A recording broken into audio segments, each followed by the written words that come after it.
Welcome to this lecture in the ongoing series of lectures in real analysis. Today we'll be discussing a theorem which relates, which talks about the differentiability of the limit of a sequence of differentiable functions.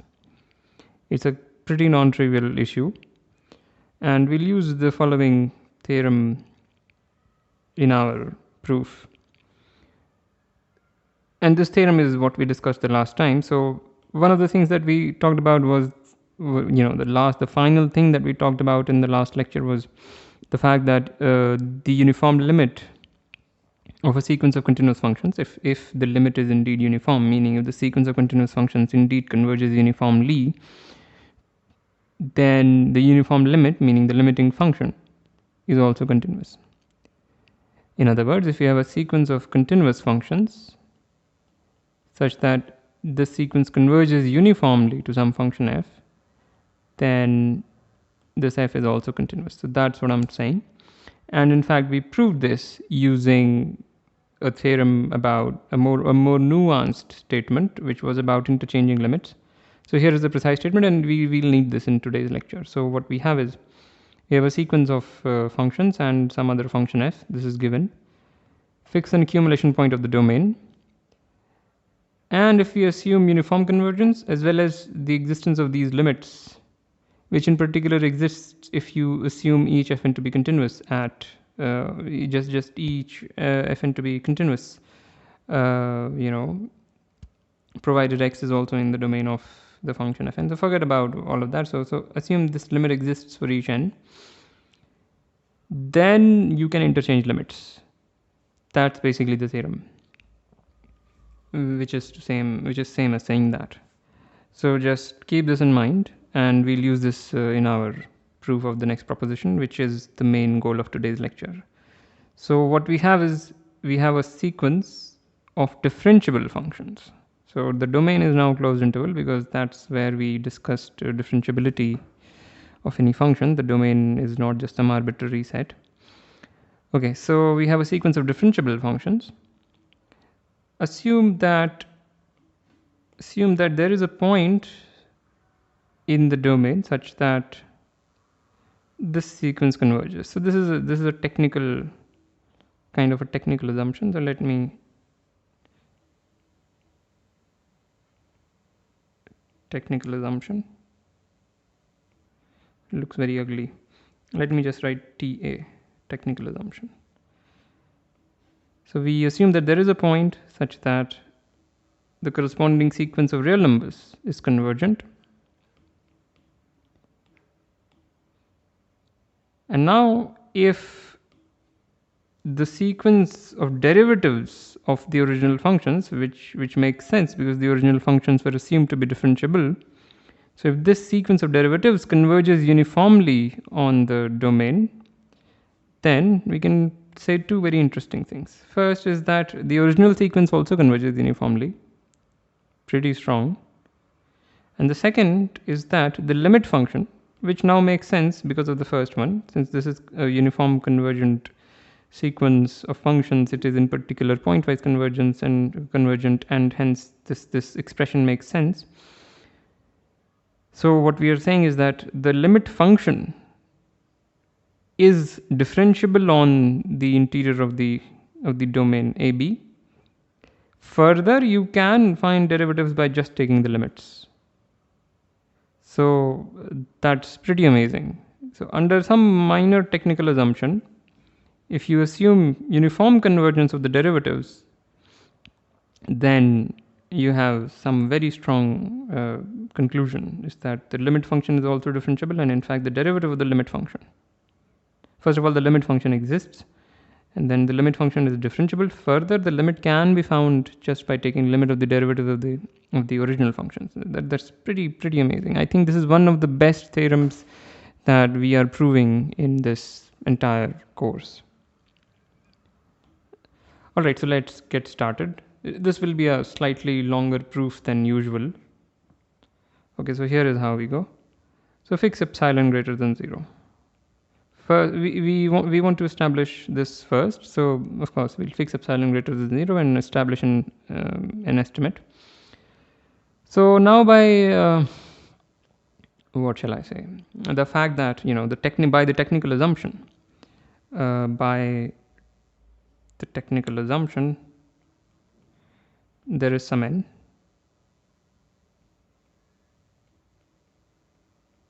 such that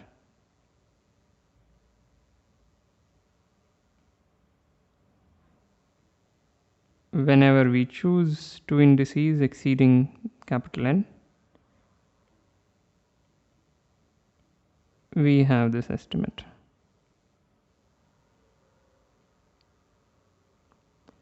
All we are using is the fact that this sequence is Cauchy. Since it is convergent, it is Cauchy, and that's what gives us this. Okay, further, we can in fact we can further use the hypothesis that this happens. So let me call this UCD, uniform convergence of derivatives. So let me modify this statement a little bit. By TA and by UCD,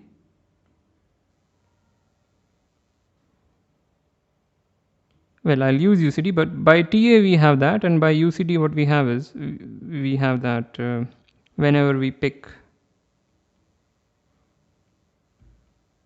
m and n greater than n and any point in the domain, we have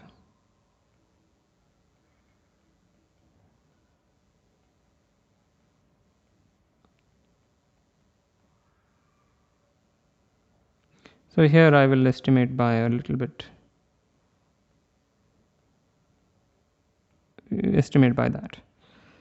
So what happened was, well, by TA we get an n such that this happens, by UCD we will get some n prime such that this happens, but we can just take the maximum of the two, so it's the same n that can be made to work for both these conclusions. So basically that's why, rather than writing two different statements, I just clubbed them in one. Okay, so we have these two things, and let me call this star just for reference.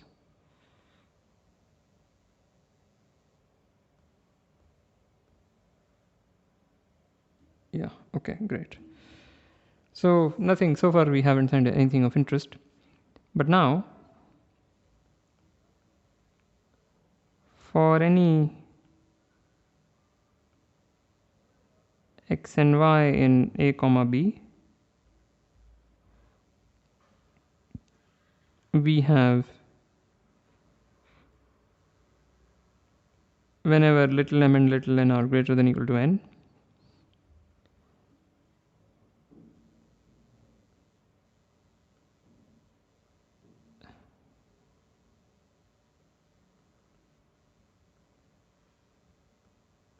this difference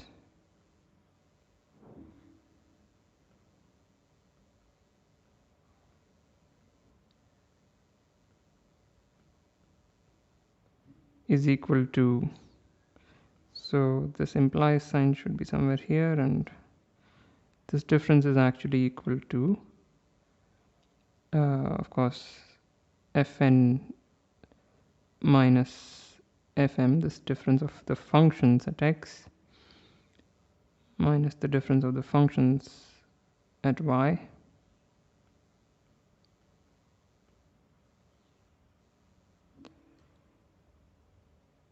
which by mean value theorem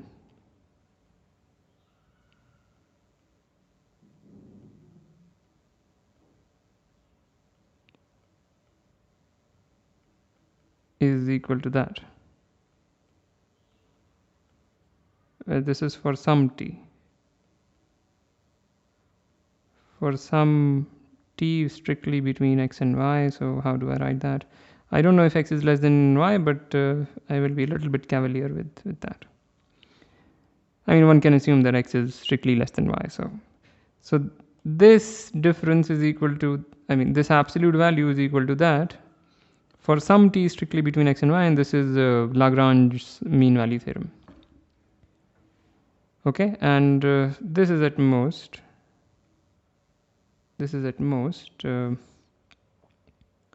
course, y minus x is at most b minus a, so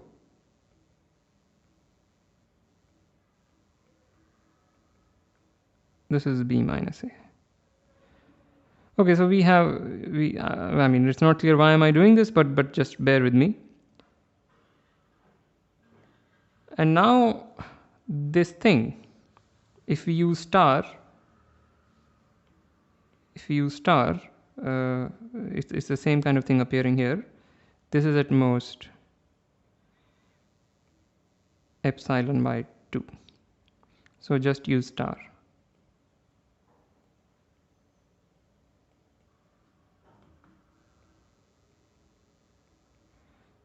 And this I have to elongate. So ugly.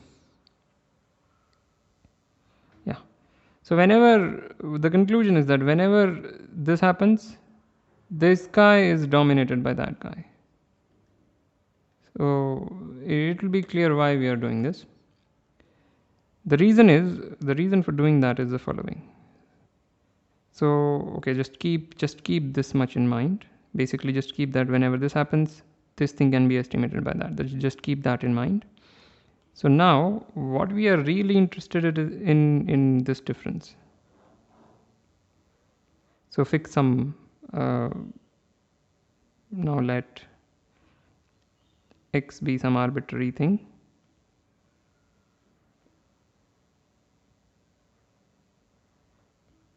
And here is what we are interested in. So fnx minus fmx. Why are we interested in this guy? Because we are trying to establish one. So we are using Cauchy. We are trying to appeal to the Cauchy criterion for uniform convergence. All right. So by triangle inequality, this guy is at most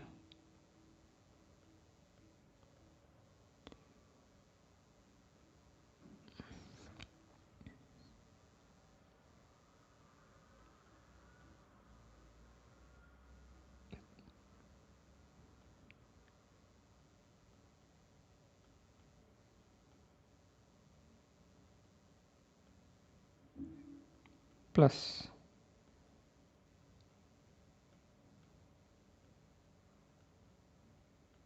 okay, so I just use triangle inequality because this term is same as that term, so that is of course dominating this guy. All right, so the point is that we can estimate this and we can estimate that. What about how do we estimate the second guy? The second guy is estimated simply because of the technical assumption, this thing. So we have an estimate for it provided m and n are large enough. And for this guy, we just showed that if m and n are large enough, then that guy can be estimated by epsilon by 2. We proved it for each x and y, but we'll just need it for x and x naught. So using the above, what we see is that if little m and little n are greater than or equal to n, then this minus that is less than epsilon by 2 plus epsilon by 2 equals epsilon. This epsilon by 2 comes from this calculation, and this epsilon by 2 comes from the technical assumption. Great. So this shows that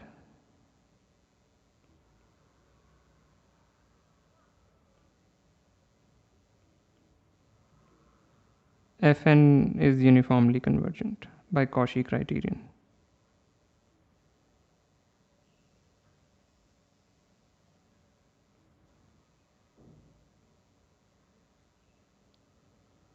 Right.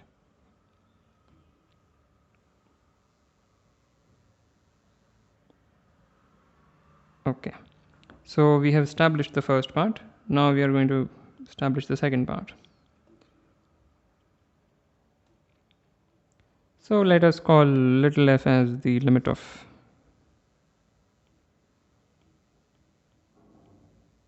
the fn's, the pointwise limit, and we know we just saw that we know then this convergence is uniform. This is what we just proved.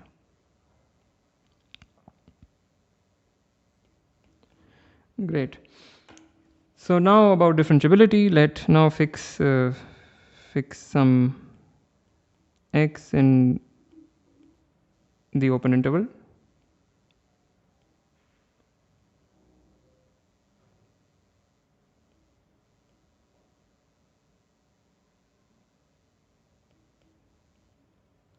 And define these functions phi n going from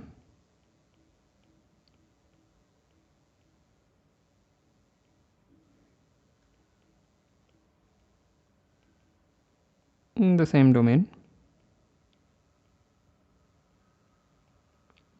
These functions, and how do we define it? Phi n t is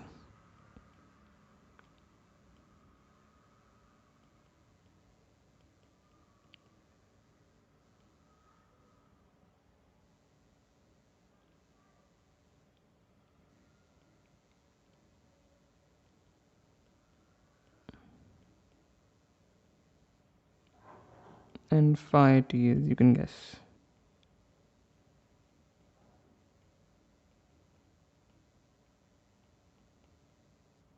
Great.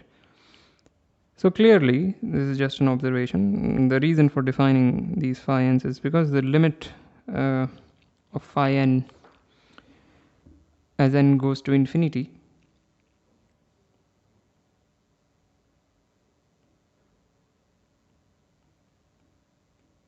is phi. Why is that? Because fn converges to little f as n goes to infinity, so of course phi n converges to phi as n goes to infinity. This is a pointwise limit. Also, limit t tends to x, phi n t, this is nothing but fn prime x, just the definition of the derivative. So we have that.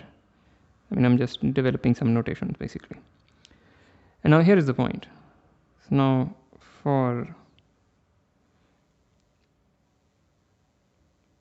m and n, okay, before that, so just what we have is now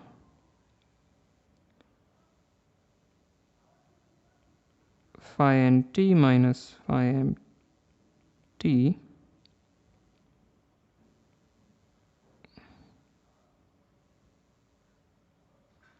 this is equal to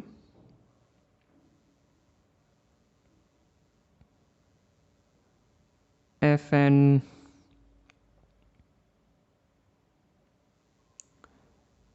okay, let me write it in full. So fn t minus fn x upon t minus x minus fm t minus fmx upon t minus x, which is equal to, if you just rearrange, this is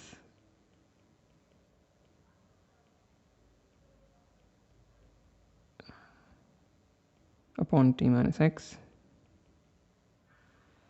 And now applying mean value theorem to this function, this is equal to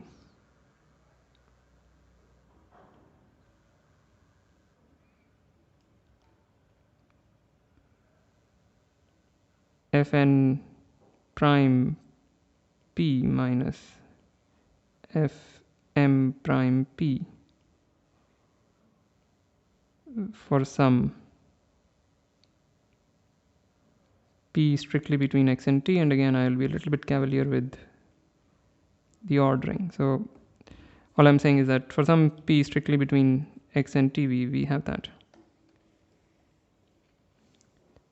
So now the bi-uniform convergence of okay.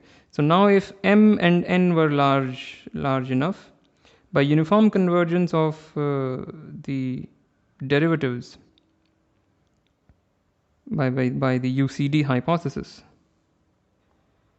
what we have is that this can be estimated by some small number. So therefore,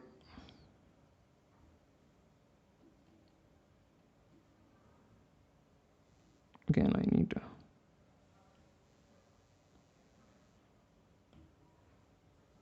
so therefore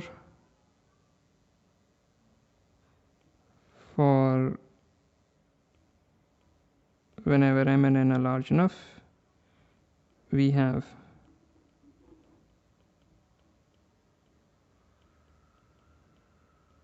this is less than epsilon by twice of b minus a. So this is where we use the UCD, this the star thing basically. So this is using star.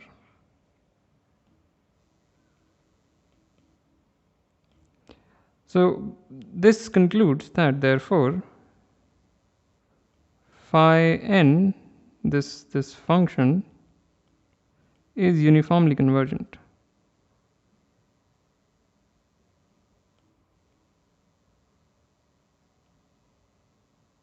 That's exactly what we did, right? And since this limit exists, so now we are using the interchanging limit theorem. So we have a sequence of functions which is uniformly convergent to a function phi. Further, each of these limits exist. So we can now say, therefore, by interchanging limits theorem, limit t tends to x, limit n tends to infinity, phi n t is limit n tends to infinity, limit t tends to x, phi n t. What does that give us? Limit t tends to x, phi t, this is equal to, meaning it exists and is equal to, limit n tends to infinity, and what is that limit? This is the derivative of fn. And what is that limit? I mean, if we expand the left hand side, by definition of phi, this is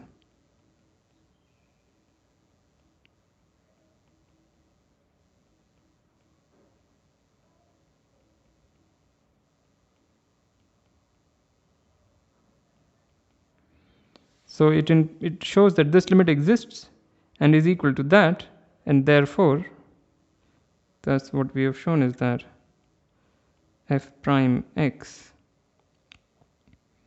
sorry, this I messed up, this is actually an x. So this shows that f prime x is actually equal to limit n tends to infinity f n prime x. So it shows 2. What was 2? 2 was the fact that f is differentiable and the derivative can be found by taking the limit. So that's precisely what we did in one shot. So it's a not a very simple idea, and given the kind of proofs that we've been doing in this lecture, this is not an obvious kind of thing, but it's also not very complicated. Just break it down. I mean, these are natural to consider, these things. I mean, we are trying to show that this limit exists, so we define a function corresponding to that, and then we have the hammer of interchanging limits. Somehow we make it work. All right, but the proof admittedly is not so easy, but what matters is the theorem. You can forget about the proof. It's not like you have to keep all the proofs in your head. You can, whenever you want, you can think about those proofs once again in your free time. That's how you master a subject. The important point is to remember the theorem that under some technical assumption, which is not such a strong assumption, uniform convergence of the derivatives implies the fact that the limit function is differentiable and the derivative of the limit is, one can in some sense calculate it. Okay, so very, very, very nice theorem. I hope you were able to follow. As usual, like, comment, share, subscribe. I also have Patreon. The link is in the description below. Thank you for listening, and I'll see you next time.